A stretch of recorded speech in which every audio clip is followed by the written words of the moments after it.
Hi everyone, I recently finished Tojo, The Rise and Fall of Japan's Most Controversial World War II General by Peter Mock, Assistant Professor of International History at Ritsumeikan University, Kyoto, Japan. This was a very dense, challenging, but highly informative read. Rather than just a straightforward biography, I think it's better approached as a general World War II history book that details the Japanese side, with a heavy emphasis on the career of Hideki Tojo.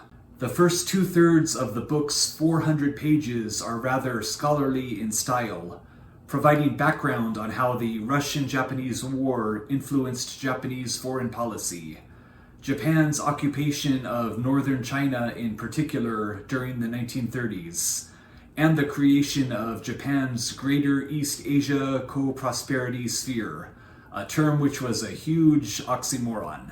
The book explained Japan's motivations for expanding its empire, but I feel it didn't effectively address the numerous, unimaginable human rights violations, which are by no means fun to read, but very important for understanding and benefiting from history.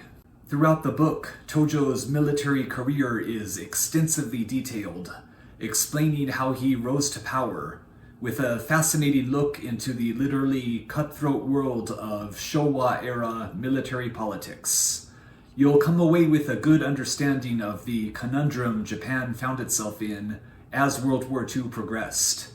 Realizing their military ambitions required pushing into Southeast Asia, which the Allied powers had a major interest in, and maintaining neutrality with the Soviet Union.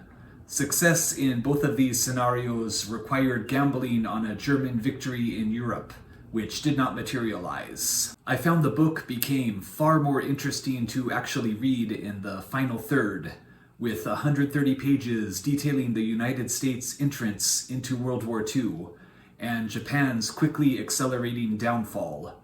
Throughout this entire segment of the book, you'll get a visceral image of the Japanese military losing momentum as the civilian population became progressively angry and exhausted. Seeing Tojo's ambitions rapidly collapsing before his eyes had me quite hooked. As for the man himself, you'll learn how Tojo put on a strong public-facing front of nationalist machismo, while also turning out to be quite cowardly at pivotal moments. While some argue he was a complicated product of the system, this book gave me the sense that he was primarily motivated by vengeance against political enemies, and completely disinterested in the human suffering his actions caused. His lifelong obsession with activating a state of total war in Japan, as well as being overly concerned with pleasing the emperor, ultimately became his undoing.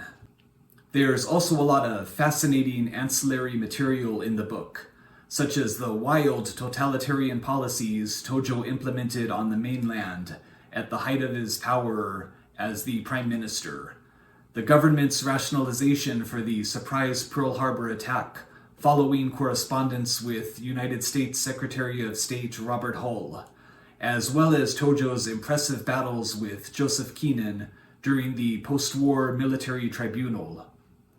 I'd recommend this book to anyone interested in Japanese history, but be prepared for this book to be challenging, slow-paced, and information-dense at most times, as it details so much more than just the man Hideki Tojo himself. Alright, thank you for watching, and I'll be back soon with another video. Bye.